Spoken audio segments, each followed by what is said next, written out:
சரியான திட்டமிடுதலும் சரியான கதைக்களத்தை தேர்வு செய்வதும் ஒரு சிறந்த தயாரிப்பாளரின் செயல். வி ஹவுஸ் புரொடக்ஷன்ஸ் தன் பயணத்தில் தெளிவாக இருக்கிறது. பெண் காவலர்களை சிரமங்கள் பற்றி பேசிய மிக மிக அவசரம். தினம் தினம் பெண்களை நோக்கிய பாலியல் துன்புறுத்தல்கள், காட்சி பார்த்து கைத்தட்டி ரசிக்கும் அவலன், மணங்கான், மாற்றுத்திறனாளிகள், அண்ணன் தங்கை அன்பு என்று இன்றைக்கு தேவையான கதைக்களத்தை கையில் எடுத்து வெற்றியும் பெற்றிருக்கும் தயாரிப்பாளர் V house production Suresh Kamatchi அவர்களை பேச அழைக்கிறோம்.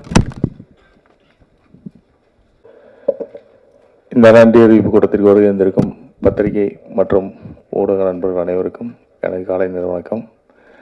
வணங்கான் இந்த திரைப்படத்தை நீங்கள் மக்கள்கிட்ட கொண்டு போய் சேர்த்ததுக்கு எங்கள் நிறுவனத்தின் சார்பாகவும் எங்கள் குழுவினரின் சார்பாகவும் உங்களுக்கு எங்களது மனமார்ந்த நன்றிகள். இங்கே சினிமா ரெண்டு தான். ஒரு பக்கம் கமர்ஷியல் சினிமா, இன்னொரு பக்கம் இன்டென்ஸ் சினிமாவாக இருக்குது. இந்த படத்தை பொறுத்த வரைக்கும் ஒரு கதாபாத்திரத்தை ஒரு முன்னணி கதாபாத்திரத்தை, முதன்மை கதாபாத்திரத்தை பேசாமலே தமிழக மக்கள் அனைவரையும் உணர்வுபூர்வமாக அதை கனெக்ட் பண்ண வச்ச ஒரு படம் தான் வணங்கான். ஒரு கதாபாத்திரத்தினால முழுமையாக பேசாமலே ஒரு படத்தை ஒரு கதையை கடத்த முடியுமானா அது இயக்குனர் பாலா அவர்கள் மட்டும்தான் அது சேரும். அந்த வகையில் இந்த படம் தமிழக மக்களுக்கும் தமிழக ரசிகர்களுக்கும் ஊடக பெருமக்களுக்கும் இது ரொம்ப நெருக்கமான படம்னு நான் நம்புகிறேன். அந்த நம்பிக்கை உங்கள்கிட்ட இருந்ததுனால தான் இந்த படத்தை நீங்கள் வெகுவாக கொண்டாடிருக்கீங்கன்றதை நான் நம்புகிறேன். இந்த படத்தை நீங்கள் மக்கள்கிட்ட கொண்டு போய் சேர்த்ததுக்கும் இந்த படத்தை தமிழக ரசிக பெருமக்கள் ஏற்றுக்கொண்டதற்கும் எங்களது நிறுவனத்தின் சார்பாகவும் எங்கள் குழுவினரின் சார்பாகவும் உங்களுக்கு நன்றி சொல்ல கடமைப்பட்டிருக்கிறோம். அனைவருக்கும் எங்களது நன்றிகள். வணக்கம். நன்றி சார். அடுத்ததாக நாம் பேச அழைக்கிறோம். 30 வருட திரைப்பயணம், முட்டி மோதி எட்டி பிடித்த வெற்றி இவருக்கு.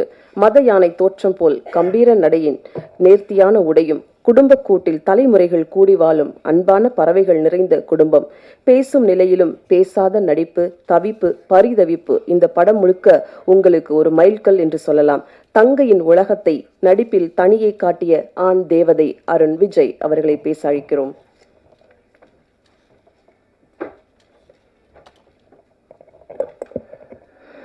எல்லாருக்கும் வணக்கம்.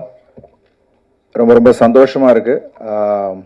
இன்னைக்கு வணங்கான் படத்தை நீங்கள் எல்லாரும் மக்கள்கிட்ட கொண்டு போய் சேர்த்த விதமாக இருக்கட்டும், உங்களோட விமர்சனங்களாக இருக்கட்டும், இன்னைக்கு மக்கள் எல்லாரும் பார்த்துட்டு அதை பாராட்டும் போது அது உங்களோட பங்கு முக்கியமாக இதில் இருக்குது. ஸோ அதுக்கு முதல் என்னுடைய நன்றிகளை தெரிவிச்சுக்கிறேன் இந்த நேரத்தில்.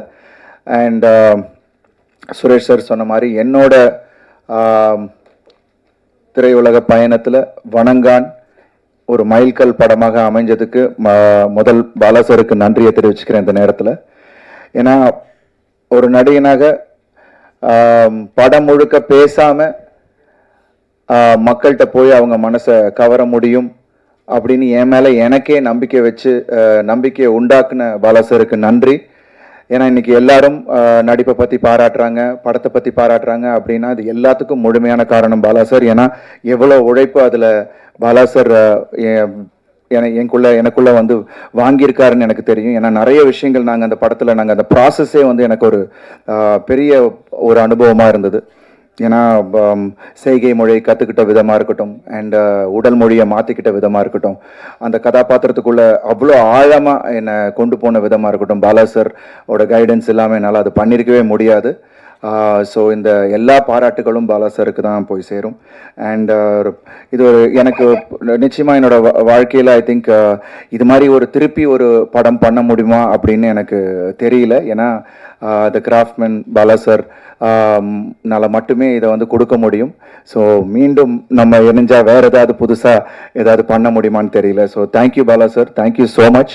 அண்ட் மக்களாகிய உங்கள் எல்லாருக்கும், ஏன்னா சார் சொன்ன மாதிரி ஒரு நல்ல படத்துக்கு எப்போதுமே உங்களோட சப்போர்ட்டை கொடுத்துருக்கீங்க. ஸோ இந்த படத்துக்கு ஒரு ஹார்ட் ஹிட்டிங்காக பாலா சார் எப்போதுமே சொல்லுவாருன்னு நமக்கு எல்லாருக்குமே தெரியும். ஸோ படத்துலேயும் அந்த ஹார்ட் ஹிட்டிங் கண்டென்ட்டுக்கு நீங்கள் எல்லாரும் கொடுத்த அந்த வரவேற்புக்கு முதல் என்னுடைய நன்றிகள். அண்ட் படத்தில் நடித்த அத்துணை கலைஞர்களுக்கும் அத்துணை டெக்னீஷியன்ஸுக்கும் என்னுடைய நன்றிகளை இந்த நேரத்தில் தெரிவிக்கிறேன். Thank you Bala sir once again. And Suresh Kamatchi sir, thank you so much. ஒரு போல்டாக பொங்கல் அன்னைக்கு அதை பொங்கலுக்கு முன்னாடி நம்ம படம் வரணும் அப்படின்னு சொல்லி அதில் ஸ்ட்ராங்காக நின்று இப்போது எல்லாரோட பாராட்டுகளையும் பெற வச்சதுக்கு Suresh sir, thank you so much Suresh sir. I will never forget. And ரொம்ப ரொம்ப நன்றி பத்திரிகையாளர்கள் எல்லாருக்குமே என்னுடைய நன்றிகள் இந்த நேரத்தில் தெரிவிச்சிருக்கேன். Thank you so much. நன்றி. Thank you sir. அடுத்து நாம் பேச அழைக்கிறோம் தமிழ் சினிமா பார்த்திராத கதாபாத்திரங்களை தன் படைப்புகள் மூலம் தந்து உச்சிக்கு சென்றவர். 25 காலம் தமிழ் சினிமாவில் தனக்கான அடையாளத்தை தேடிக்கொண்டவர். காதலின் வலி, அதன் ஆழத்தை சொன்ன சேது, அகதிகள் முகாம், சீர்திருத்த பள்ளி என்று சொன்ன நந்தா, தேயிலை தோட்ட பிரச்சனைகளை கண்முன் காட்டிய பரதேசி, சமூகத்தின் கடைக்கோடியில் கவனிப்பு இல்லாமல் வாழும் மனித கூட்டங்களின் வாழ்க்கையை சொன்ன அவனிவன், காசியும் எரியும் சிதையும் கண்முன்னை காண வைத்த நான் கடவுள், இப்படி தேசிய அளவில் தன் படைப்புகளை கொண்டு சேர்த்த வணங்கான் இயக்குனர் பாலா அவர்களை உங்கள் முன் பேச அழைக்கிறோம்.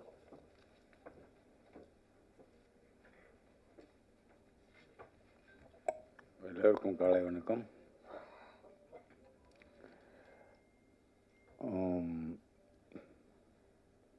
நன்றி அப்படின்னு சொல்லி ஒரு வார்த்தையில் சொல்லிட்டு கடந்து போயிட முடியாது. ஏன்னா அவ்வளோ தூரம் நீங்கள் இதை ரசித்ததுனால தான் இந்த அளவுக்கு நீங்கள் கொண்டு வந்திருக்கீங்க. அது உங்களால் மட்டும்தான் முடியும். ஸோ அதுக்காக உங்களை கைகூப்பி வணங்கிக்கிறேன். மற்றபடி ஏதாவது கேட்கணும்னா நீங்கள் கேட்கலாம்.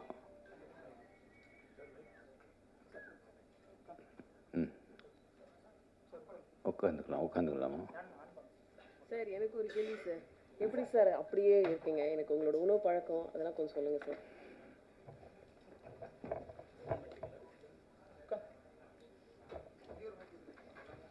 மைக்கங்க கொடுங்க. இருக்கீங்க அப்படின்னு சொல்லி ஒரு கேள்வி சார்.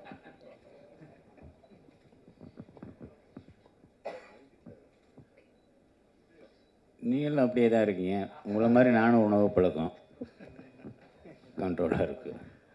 பாலா சார், உங்களுடைய படங்கள்லாம் கிளைமேக்ஸ் முதல் படத்துலேருந்து இப்போ வரைக்கும் ஒரு வன்முறை, ஒரு வன்மோன்ல நான் ரொம்ப ரத்தம், ரொம்ப இயல்பில் நடக்காததாக இருக்க மாதிரி இருக்கேன். இந்த கோபம் யார்கிட்டேருந்து வந்தது? ஏன்னா பாலுமேந்திரா சார் இருந்தீங்க, சார்கிட்ட அந்த மாதிரி பழக்கமே கிடையாது. இது எங்கேருந்து கற்றுக்கிட்டீங்க?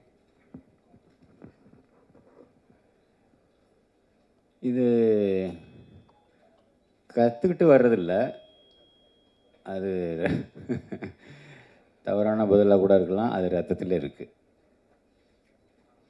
சார், இந்த படத்தினுடைய ஓப்பனிங் ஆச்சு, ஹீரோ இன்ட்ரடக்ஷன் பண்ணும்போது ஒரு கையில் விநாயகர், ஒரு கையில் பெரியார் இருப்பார். அதை பற்றி சொல்லுங்கள் சார். அது அந்த படத்தோட கிளைமேக்ஸ்க்கான ஒரு குறியீடு தான்.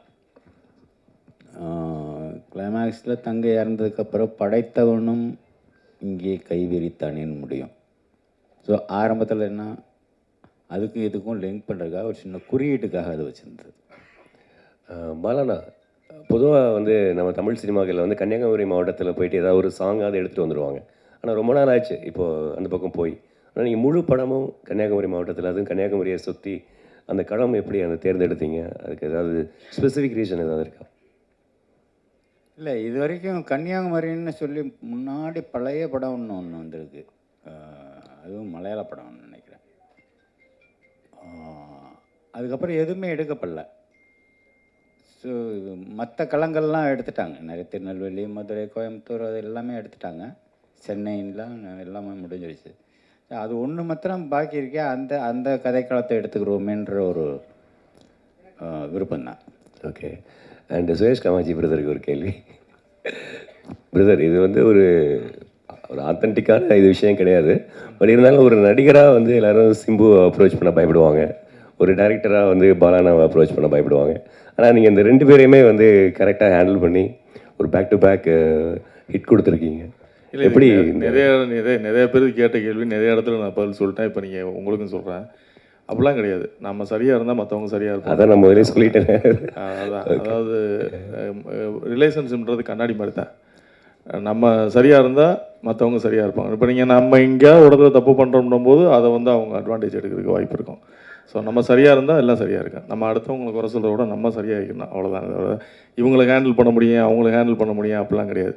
ஹேண்டில் பண்ண முடியாதவங்க ஹேண்டில் பண்ண முடியும்னு நினைக்கிறவங்ககிட்ட படைப்பு திறன் இருக்காது, அவ்வளோ ஒரு இது இருக்காது.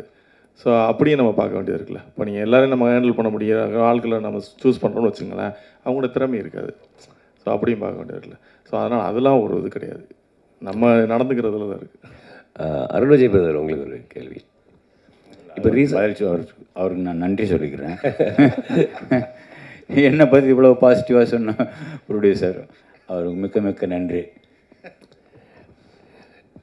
நீங்கள் இப்போ ரீசன்ட் டைம்ஸில் வந்து நிறைய அவங்க கெட்டப் சேஞ்ச் பண்ணிட்டீங்க. ஆனால் இந்த படத்தில் நீங்கள் ஃபிலிம் இண்டஸ்ட்ரியில் இன்ட்ரடியூஸ் ஆகும்போது இருந்த ஒரு அந்த கர்ல் ஹேர் தாடி வச்சு ஒரு அதான் அந்த ஆரம்பத்துக்கே போய் மறுபடியும் புதுசாக ஆரம்பிக்கிற மாதிரியான ஒரு ஃபீல் எனக்கு பர்சனலாக நான் ஃபீல் பண்ணேன். ஏன்னா பாலகனோட படத்துக்குள்ளே வரும்பொழுது திருப்பி ஒரு வேறு ஒரு வேர்ஷனில் வரணும், இல்லை ஒவ்வொரு நடிகர்களும் வர்றாங்க. அந்த மாதிரி நீங்கள் ஏதாவது ஃபீல் பண்ணீங்களா? அவங்க கெட்டப் எப்படி, ஏன் அந்த மாதிரி பழைய இதுக்கு போனீங்க அப்படின்றது? இல்லை, பாலா சார் ஒரு விஷயம் மைண்டில் வச்சுருந்தாங்க, இந்த கதாபாத்திரம் இப்படி இருக்கணும், இப்படி பண்ணணும் அப்படின்ட்டு. ஸோ அதுதான், அது பாலா சாரோட விஷன் தான். ஸோ அதுக்கு தகுந்தாப்பில் தான் நம்ம பண்ணோம். எனக்குமே வந்து டோட்டலாக நான் இது வரைக்கும் பண்ண படங்களில் அப்படியே மாறுபட்டு பண்ணது தான் இன்றைக்கி இந்த பேர் கிடச்சிருக்கு அப்படின்னு நான் நினைக்கிறேன். ஸோ அதுக்கு பாலா சாருக்கு தான் நன்றி. வாழ்த்துக்கள், வாழ்த்துக்கள்.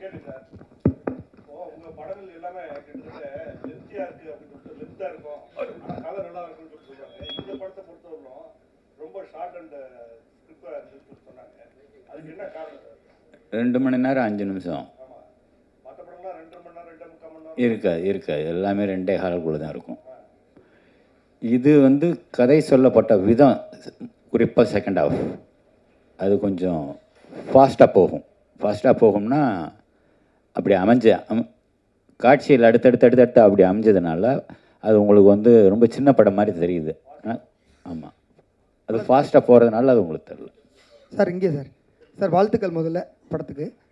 இந்த ஸ்டோரி வந்து ரியல் இன்ஸ்பிரேஷனா சார்? ஏதாவது நீங்கள் பார்த்ததா, இல்லை பேப்பரில் மாதிரி வந்து தகவல் அடிப்படையிலையா? அப்புறம் பர்டிகுலராக ஹீரோவுக்கு அந்த மாதிரி டெஃபெண்டப்பாக வச்சதுக்கான காரணம் என்ன சார்? அந்த இன்சிடெண்ட் வந்து ரியலாக நடந்தது. ஆனால் சென்னையில் தான். ஆனால் நான் அந்த ஸ்கூல் பேர் சொல்ல முடியாது. அந்த பிளைண்ட் ஸ்கூலில் ஒரு அடுத்து என்ன கேட்டீங்க? ஏன் பேச வைக்காத ஒரு ரோல் கொடுத்துருக்கீங்க? அவருக்கு வந்து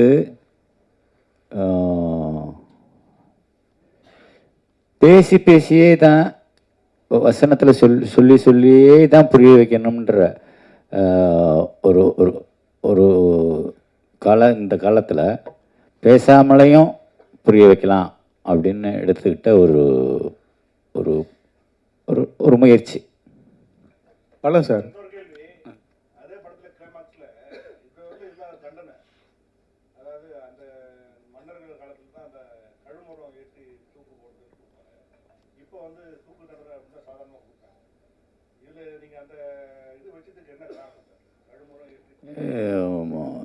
அந்த கதாபாத்திரம் வந்து தூக்கு தண்டனை கொடுக்குற அளவுக்கு சுப்ரீம் கோர்ட் நீதிபதி இல்லை.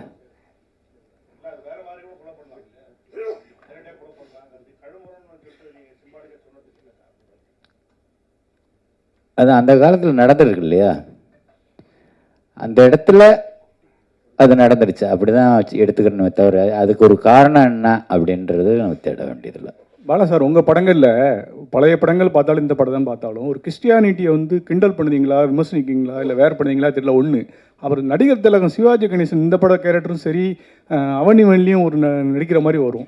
அது வந்து உங்களோட ஒப்பீனியன் என்ன சொல்ல வரீங்க நடிகர் திலகத்தையும் கிறிஸ்டியானிட்டியை சும்மா ஏதோ சட்டையர் பண்ணுறன்ற மாதிரி நீங்கள் அதை தவறாக எடுத்துக்கிற கூடாது. அந்த ஒரு பாட்டை கேட்டு பாருங்க, ஆடியோவில் அந்த சின்ன பொண்ணு தங்கச்சி பாடுற பாட்டை கேட்டு பாருங்க, அப்படி சொல்லவே மாட்டீங்க. முழு பாட்டையும் கேட்டிங்கன்னா சொல்ல மாட்டீங்க. நடிகர் திலகம் சிவாஜி கணேசன் என்ன எதில் வந்தார் இதுக்கு முன்னாடி?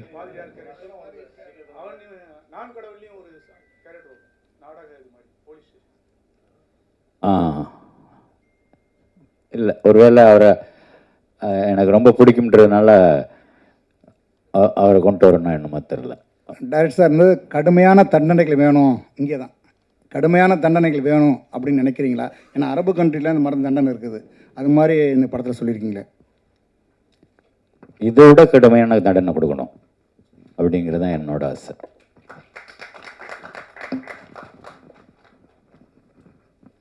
பாலா சார், சார் இதுவரை தொடர்ந்து 4 படம் பண்ணியிருக்கீங்க. ம் பட் எல்லா கதைக்களமும் கேரக்டர் பார்த்தீங்கன்னா ஒரே மாதிரி தெரியுதுன்னு ஒரு ஃபீலிங் இருக்குது. ம் நீங்கள் வந்து ஸ்டைலிஷான பாலாவை நாங்கள் எப்போ பார்க்குறது? ஸ்டைலாக பாலா சாரா எப்போ பார்க்குறது? என்ன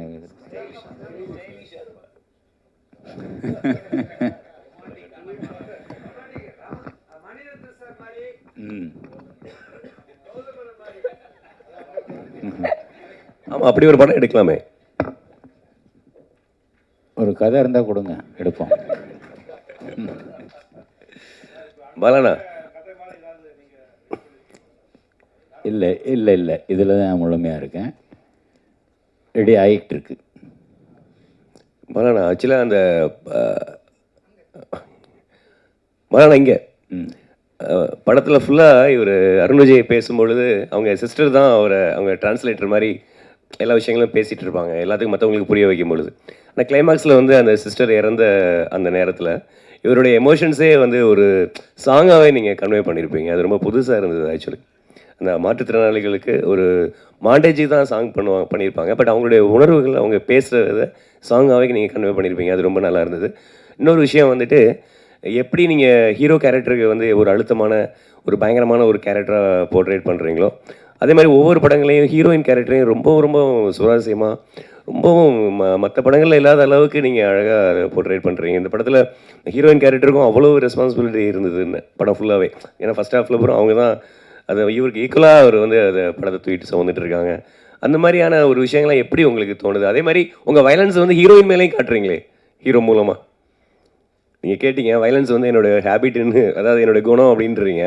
நம்ம அதாவது வில்லன்களை பழி வாங்கும் பொழுது, ஆனால் வந்து ஹீரோயின் மேலேயும் வந்து எல்லா படங்களையும் ஹீரோக்கள் வந்து வயலன்ஸ் காமிச்சிட்டு தான் இருக்காங்க. இந்த படத்துலையும் அது ரோட்டில் அந்த பொண்ணு வந்து அந்த ஹீரோவோட அந்த இயலாமையை, அது பேச காது கேட்க தெரியாது இயலாமையை கிண்டல் அடிக்கிறா. பொதுவாக கிண்டல் வந்து சும்மா அவங்களுக்கெல்லாம் அப்படின்னு மூக்கு தொட்டாலே கோவம் வரும். நம்ம மூக்கு நம்ம தொட்டாலே கோவம் வரும், ஏதோ சொல்கிறோம் அப்படின்னு சொல்லிட்டு. அப்படி இருக்கும்போது நேருக்கு நேராகவே நான் ரொம்ப டீஸ் பண்ணி பேசுகிறம்போது அப்படி தான் அடிப்பேன்.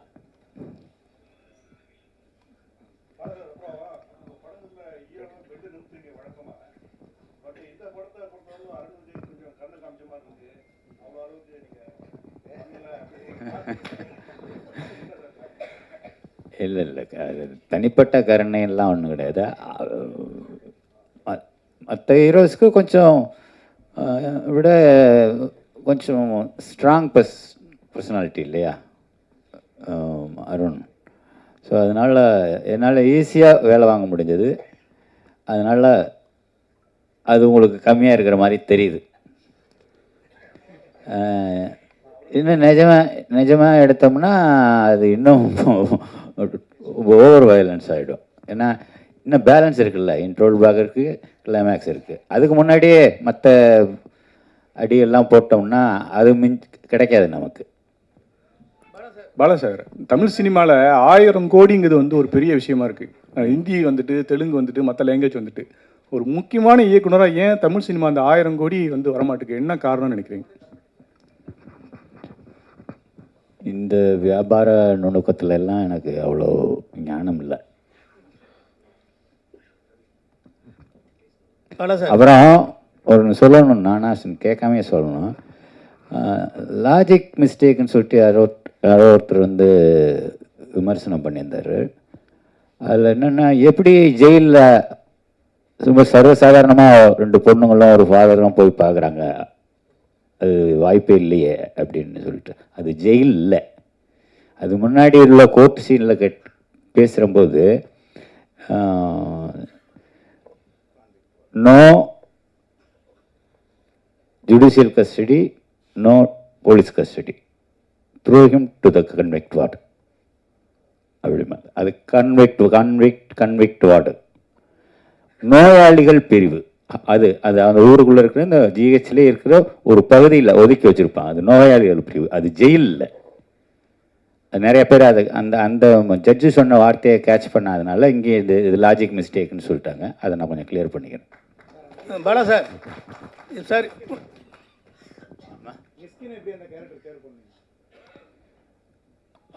மிஸ்கின் எனக்கு இந்த ஓனாயும் ஆட்டுக்குட்டியிலேருந்தே எனக்கு அந்த அந்த இதில் பரியல் கிரவுண்டில் ஒரு மெழுகு மத்திரம் ஏற்றி வச்சுட்டு பேசுகிற ஒரு லெங்க்தி ஷாட்டு, ஒரே ஷாட்டில் ஒரே டேக், அப்போ இருந்தே நான் ரொம்ப அவங்க கூட சேர்ந்து படம் பண்ணிடணும் அப்படின்னு எனக்கு ரொம்ப ஆர்வமாக இருந்தேன். அது இந்த படத்தில் நிறைவேறிருக்கு. பாலா சார், இப்போ அருண் வந்து இந்த படத்தில் சிரமப்பட்டு நடித்து படம் சக்ஸஸ் ஆகிருக்கு, பேசப்பட்டிருக்கு. இதே நிலையில் வந்து சூர்யா நடிச்சிருந்தா இன்னும் எதிர்பார்ப்புகள் உங்களுக்கு கூடி இருக்கும்னு நினைக்கிறீங்களா? அந்த படம் பெரிய ஹிட் ஆகிருக்கும்னு நினைக்கிறீங்களா?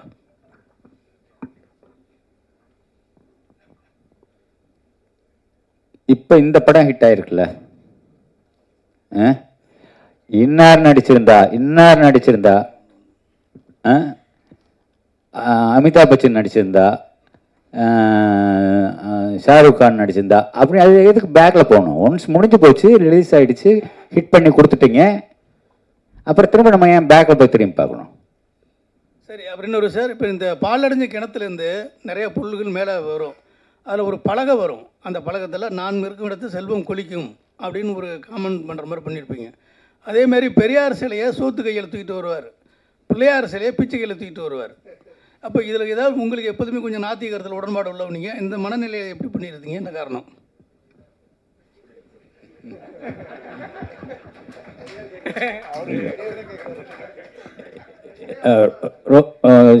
சோத்து கை நொட்டாங்கைன்னு சொல்லி ரொம்ப திங்க் பண்ண வேண்டாம். ஏதோ ஒரு கை, ரெண்டும் கை தானே, ஏதோ ஒரு கை, ரெண்டு இடுப்பு, அவ்வளோதான். அதில் தூக்கிட்டு வர்றது.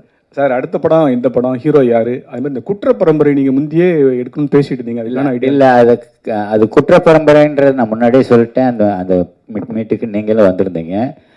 குற்ற பரம்பரை இல்லை, எழுதப்பட்ட கதைன்னு நான் சொல்லிட்டேன். இப்போ திரும்ப அந்த குற்ற பரம்பரையை பற்றி இப்போ பேசி பிரயோஜனம் இல்லை, அதை எடுக்க போகிறதும் இல்லை. அடுத்த படம் சார், அடுத்த படம் என்ன படம், யார் ஹீரோ? இன்னும் எதுவும் முடிவாகலை.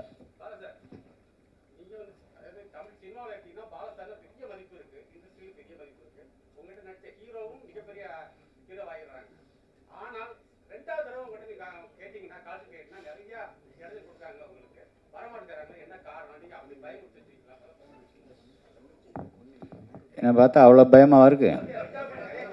இல்லை, பொதுவாகவே எல்லாரும் கேட்குற கேள்வி, கோக்காரரு பட்டுன்னு பேசிடுவார், அது இதுன்னு. அப்படி ஏதாவது நடந்திருக்கா அப்படின்னு சொல்லி சுரேஷ் காமாட்சிட்ட கேளுங்க, இல்லை அருண் விஜய்கிட்ட கேளுங்க, இல்லை படத்தில் நடிச்ச யார்கிட்ட வேணாலும் கேளுங்க. என்னைக்காவது ஒரு நாள் முகம் சுண்டிருக்கணும் நான் கூட கேட்டு பாருங்க, அது அவங்களே சொல்லட்டும் பதில்.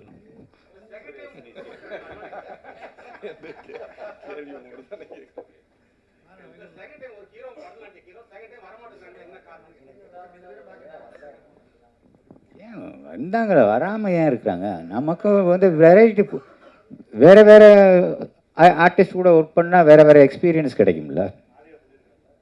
ஆர்யா பண்ணியிருக்கிறாரு, சூர்யா பண்ணியிருக்கிறாரு, நீங்கள் எங்கேயோ அங்கே போனால் ரொம்ப ரொம்ப வருஷத்துக்கு பின்னாடி இருக்கீங்களே.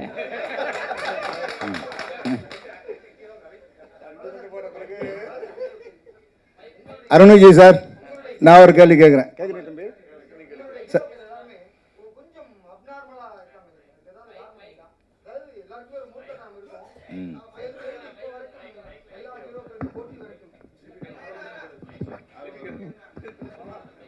பாலா சார், உங்களுடைய எல்லா படங்களையுமே கேரக்டர் பேசப்பட்டிருக்கு. பர்டிகுலர் அந்த ஹீரோக்கு வந்து ஒரு ஸ்பெஷல் பவர் மாதிரி, அதாவது ஒரு மூர்க்கத்தனத்தோடு இருக்காங்களே, அதுக்கான காரணம் என்ன? இல்லை சமூகத்தினுடைய இது மாதிரி இருக்கிற ஆட்களை நம்ம கொண்டு வரணும்? இல்லை, அதர்வா நடித்த பரதேசியில் வந்து ரொம்ப அப்பாவே தானே வர்றான். எல்லா கேரக்டரும் அப்படி இருக்கிறது இல்லையே. அதில் கூட பார்த்தீங்கன்னா ஒரு அகோரி மாதிரி அதர்வா நடிச்சது நான் சொல்ல பரதேசி. நன்றி சார், நன்றி சார். பொங்கலுக்கு வெளிவந்த படத்துல விஷாலோட படமும் பயங்கரமா ஹிட் ஆயிருக்கு. ஸோ விஷாலுக்கு ஏதாவது மெசேஜ் சொல்றீங்களா? வாழ்த்துக்கள், வாழ்த்துக்கள் சார். பாலா சார், உங்கள் படத்தில் கிட்டத்தட்ட நான் கடவுள் படத்துலையும் சரி இந்த படத்துலையும் சரி மாற்றுத்திறனாளிகளுக்கு கொஞ்சம் முக்கியத்துவம் அதிகம் கொடுத்துருக்கீங்க. அதுக்கு ஏதாவது காரணம் இருக்கா சார்? அவங்களோட உலகத்தை காமிக்கணும்ல. சும்மா பார்த்துட்டு கண்ணை மூடிக்கிட்டு ஐயோ என்ன அப்படி இருக்காங்க, நான் ரொம்ப அழுகாக இருக்காங்க அப்படின்னு நம்ம பார்த்துட்டு ஒதுங்கி போகக்கூடாது. அவங்களோட உலகத்தை காமிக்கணும். அவங்களுக்குள்ள நம்ம வாழ்கிறாங்க, நமக்குள்ளே தானே அவங்களும் வாழ்கிறாங்க, நம்மளை நம்பி தானே அவங்களும் வாழ்கிறாங்க. ஸோ அதை காமிக்க வேண்டியது நம்மளோட கடமை தானே.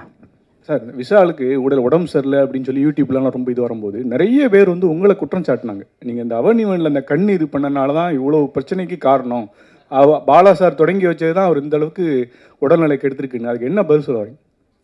இது நான் என்ன பதில் சொல்கிறது? டாக்டர் சர்டிஃபிகேட் என்ன வாங்கி கொடுக்கலாம்? அது எப்படி கண்ணை யாரோ என்கிட்ட சொன்னாங்கப்பா, நான் பார்க்கல, கண்ணை வச்சு பிடிச்சி தச்சிட்டேன் அப்படின்னு.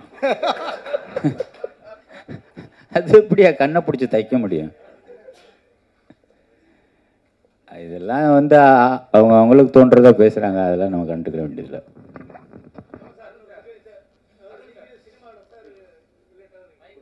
சார், அருண் விஜய்ட்டு ஒரு கொஸ்டின் சார்.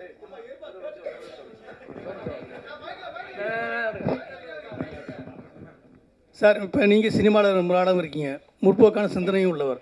அதேமாரி சீமானும் சினிமாலாம் இருக்கார், அவரும் ஒரு முற்போக்கான சிந்தனையாளர். இப்போ சமீப காலமாக பெரியாரை பற்றி ஒரு அவதூறு கருத்து பரப்பிட்டு நிறைய இடத்துல ஒரு பரபரப்பாக கருத்தில் போயிட்டுருக்கு. அதுக்கு உங்களுடைய கருத்து என்ன, அப்படின்னா என்ன நினைக்கிறீங்க அதை பற்றி? பேசுனது சரியா? அவர் என்ன சொன்னாருன்னு இப்போ வரைக்கும் எனக்கு தெரியாது. நேற்று நைட்டு கூட அவர்கிட்ட பேசுகிறம்போது கூட அது என்னென்ன சொன்னீங்கன்னு நானும் கேட்கல.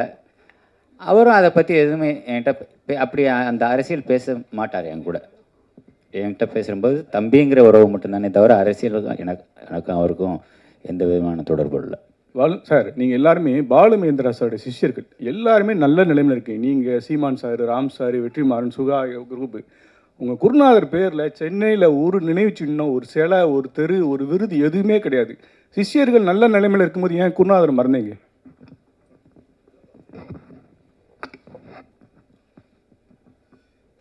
மறந்தீங்கன்னு எப்படி சொல்லலாம்? அவர் தான் நமக்குள்ளே இருக்கிறாரு, எங்களுக்குள்ளே எல்லாருக்குள்ளே இருக்கிறாரு. ஆனால் அடுத்த தலைமுறைக்கு என்ன பண்ணணும்? அதாவது தெருவு பேர் வைக்கலாம், ஒரு சிலை வைக்கலாம்னு சொல்ல வர்றாரு. அது அரசாங்க முடிவெடுக்க வேண்டியது. நம்மளே ஒரு தெரு உருவாக்கி நம்மளே பேர் வச்சோம்னா விடுவாங்களா? அதனால முறைப்படி தான் செய்யணும். சார், அருண் விஜய்கிட்ட ஒரு கேள்வி. அருண்ஜி சார், ரொம்ப நாளாக நீங்கள் எதிர்பார்த்துட்டு இருந்த ஒரு விஷயம் பாலா சாரோட பண்ணணும் அப்படின்னு, அது அமைஞ்சது. என்ன விஷயத்தை கற்றுக்கிட்டீங்க பாலா சார்ட்டேருந்து? இந்த அனுபவம் எப்படி இருந்தது? இல்லை, ஒரு மறக்க முடியாத அனுபவம். ஒவ்வொரு விஷயமும் எனக்கு வந்து இதில் அவ்வளோ விஷயங்கள் கற்றுக்கிட்டேன். ஒரு கதாபாத்திரத்தோட ஆழத்தை புரிஞ்சுக்கிறது எப்படி அப்படின்ற ஒரு விஷயம் பாலா சார்ட்டேருந்து அது ஒரு விஷயம் கற்றுக்கிட்டேன். அதான் எனக்குள்ளே இருக்கிறத இது என்னால் பண்ண முடியும் அப்படின்னு என் மேலே எனக்கு நம்பிக்கை கொடுத்தது Bala sir. So I think அதுக்கு நான் ரொம்ப நன்றிகள் பாலா சாருக்கு இந்த நேரத்தில். ஸோ எவ்ரிதிங் இன்னைக்கு எல்லாரும் அப்லாட் பண்ணுறாங்க, எல்லாருமே சொல்கிறாங்கன்னா அது பாலா சார் எனக்குள்ளே இருக்குது அப்படின்னு சொல்லிட்டு அதை வெளியில் கொண்டு வந்தார். So thank you so much Bala sir. உங்கள் கேள்விகளுக்கு நன்றி. பொங்கல் படமாக வந்த வணங்கான் படம் மிகப்பெரிய வெற்றியாக்கிய ஊடகத்தையும் கொண்டு போய் சேர்த்த மக்களுக்கும் படக்குழுவினர் சார்பில் நன்றி. மீண்டும் சந்திப்போம். ஒரு குரூப் ஃபோட்டோ. தேங்க்யூ, எல்லாருக்கும் நன்றி. தேங்க்யூ.